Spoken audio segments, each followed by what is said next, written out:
Hey guys, today we'll be taking a look at the most realistic best case scenario for the Republicans in the 2022 gubernatorial elections. If this year continues to go as well for the Republicans as it already has, if they continue to expand their lead in the generic congressional ballot, as well as seeing Joe Biden's approval continue to go down, I think the Republican Party definitely has a very good chance at winning the 2022 gubernatorial elections with a much better result than they did in 2018.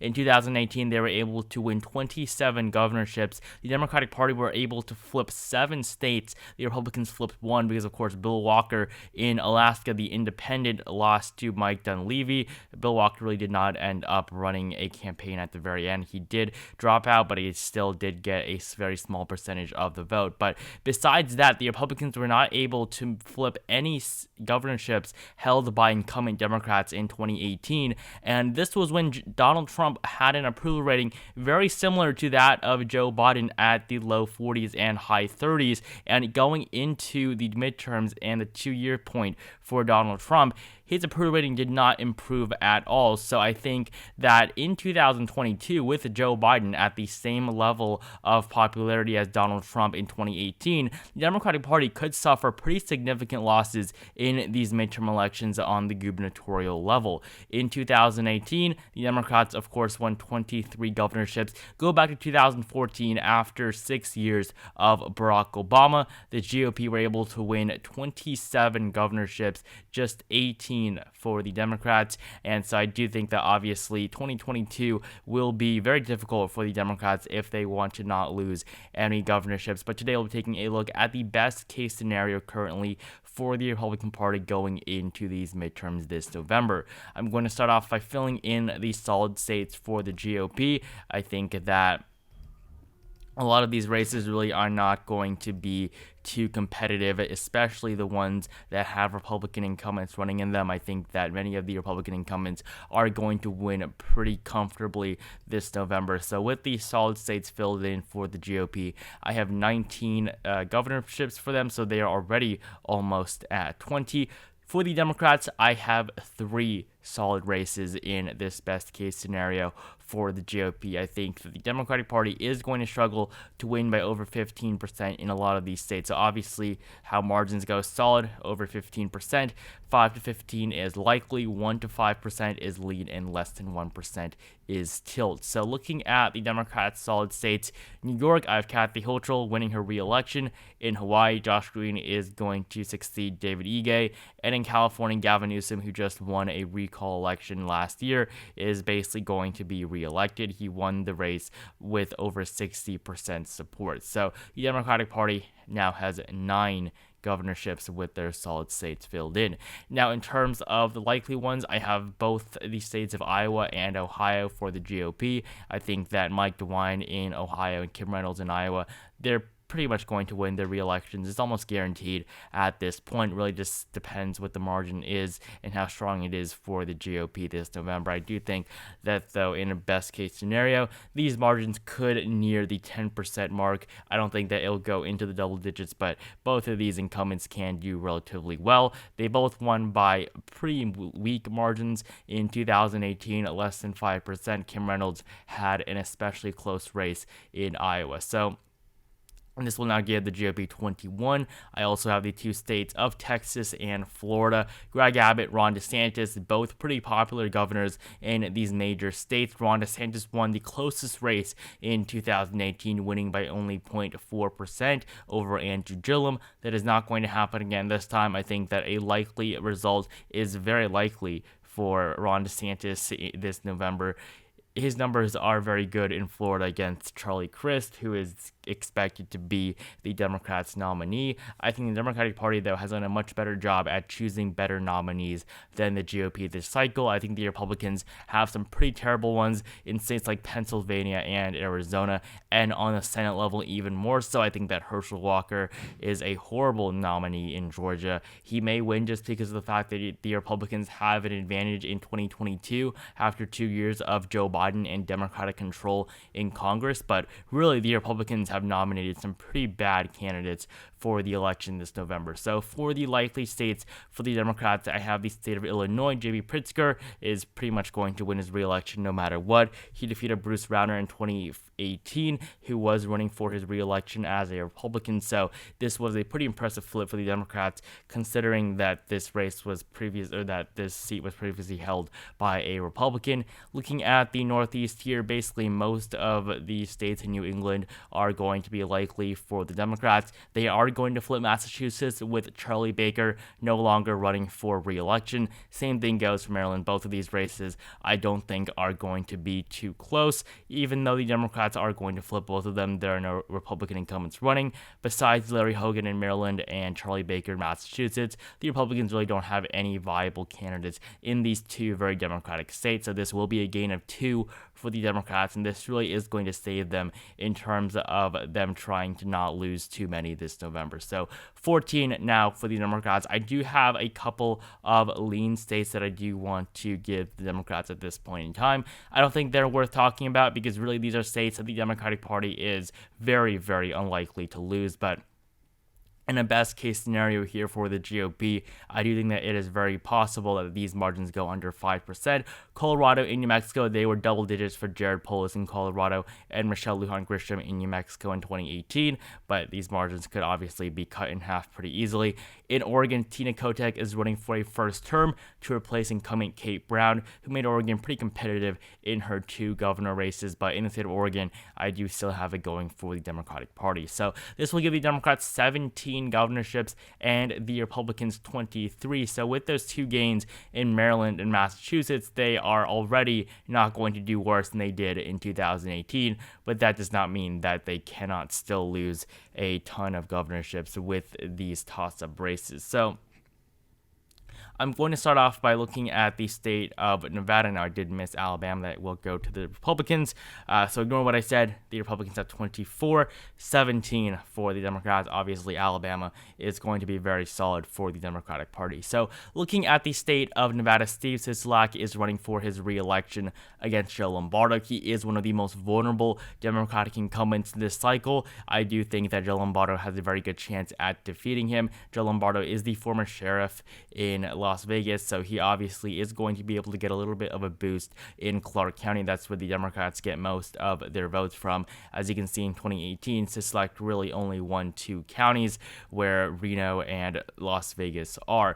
Basically, the entirety of the rest of the state votes Republican. So in 2022, this November, every single source has it as a toss-up state. It really will be very difficult to see who has a good lead in this race until the very end. But right now, obviously in a red wave year, Joe Lombardo has the potential definitely to win his first term as governor of Nevada. This was a race Democrats flipped in 2018, and I think that it can most definitely go back to the Republicans in a red wave year like what we may see this November for the GOP.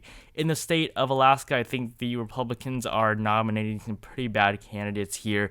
In the Democratic side, they are going to nominate Katie Hobbs, the incumbent Secretary of State. On the GOP side, Kari Lake is expected to win the nomination. I think that she is a pretty vulnerable candidate even for the Republicans, even in a year that's expected to be favorable to them. If you look at the polling here, Katie Hobbs has led in 3 of the 4 polls that have been released, although these are not great polls. They are funded by the Democrats and Republicans on both sides for these 2 polls. This one poll is from all the way back in November, so these numbers don't tell us too much, but it does show that this race is going to be pretty close. I think that Kari Lake, in a good year for the GOP, will be able to win it. If not, I would actually give this to the Republicans. Or to the Democrats. I do think Katie Hobbs has a good chance at flipping Arizona. Doug Ducey, of course, in 2018 won his re-election by a solid margin, but with Kari Lake as the GOP nominee and how Arizona continues to shift to the left, I think this race is going to be one of the most competitive of this election cycle. In the state of Kansas, Laura Kelly, a Democrat running for her re-election. She is by far the most vulnerable Democrat in 2022. I think that this race is going to be one of the most interesting ones that we have, Laura Kelly right now is polling behind Derek Schmidt, although all the polls that have been released have been funded by either the Democrats or the Republicans. So these polls don't tell us too much either. But just looking at the state, I mean, it is a state of Kansas. This state has not voted for a Democrat on the presidential level since FDR. So it will be very difficult for the Democratic Party to win a second term for Laura Kelly in Kansas. In 2018, she defeated Chris Kobach, who was a very unpopular candidate. So in the state of Kansas, I will categorize it as being likely for the Republicans. I do think that Derek Schmidt can win by around 5 to 6%. So it will be a likely state, but definitely on the low end in terms of the margin. In the state of Minnesota, Tim Walz running for his re-election with the Democratic Farmer Labor Party, pretty much the Democratic Party in Minnesota. He's going to win his re-election or his renomination. In terms of winning his re-election, though, I think that it will be pretty difficult against Scott Jensen. The polls do show that it is a pretty close race, with Tim Walz really not close to 50% in any of the recent polls that have been released. He did win by 10% in 2018, but it will still be very difficult for him this time around. So I am going to categorize Minnesota as being tilt for the Democrats, their only tilt state on this map. Moving on to the state of Wisconsin, Tony Evers running for his re-election. It is going to be difficult for him. He is, I think, the second most vulnerable Democrat that we have in 2022. Behind, of course, only Laura Kelly. Tony Evers won in 2018 against Scott Walker, who is running for a third term. But in 2022, on the Republican side, they are expected to nominate either Rebecca Kleefisch, the former lieutenant governor under Scott Walker, or Tim Mitchell. He is endorsed by Donald Trump very recently. That's why he was leading in the latest poll that was released. So Tim Mitchell, I think, has a good chance at winning the nomination in the race in general. Tony Evers is very vulnerable. This is Wisconsin. They don't like to vote for the party that's in the White House. So Tony Evers, I think, has a lot of work to do if he wants to win his re-election at this point. But in a best case scenario for the GOP, obviously it will go to the Republicans and whoever they decide to nominate in a couple of weeks. In the state of Michigan, Gretchen Whitmer, I think that she is relatively safe. I'm going to have this as being lean for the Democrats with what's happened in the GOP primary here, with so many candidates getting disqualified due to not enough valid signatures. Ryan Kelly currently is the frontrunner for the nomination with less than 20% support. He, of course, did just recently get arrested for his involvement in the breach at the Capitol in last January, so that actually has made him more popular, or he is still able to hold on to his lead, which is pretty surprising. But Ryan Kelly currently is the frontrunner. I don't think he's going to end up winning this race. I think it's going to be Soldana Orinke in the end that's going to win the nomination. But looking at the state of Michigan, Gretchen Whitmer is polling very well, mainly because these Republican candidates are not too well known, because James Craig, the former frontrunner, was kicked out of the race for not having enough signatures to appear on the ballot. So in the state of Michigan, I'm going to keep that as a hold for the Democrats. Moving on to the state of Pennsylvania, this race is going to be close no matter what. It's Pennsylvania. It's one of the most important states. It's also a state that has gone back and forth in the last couple of presidential elections.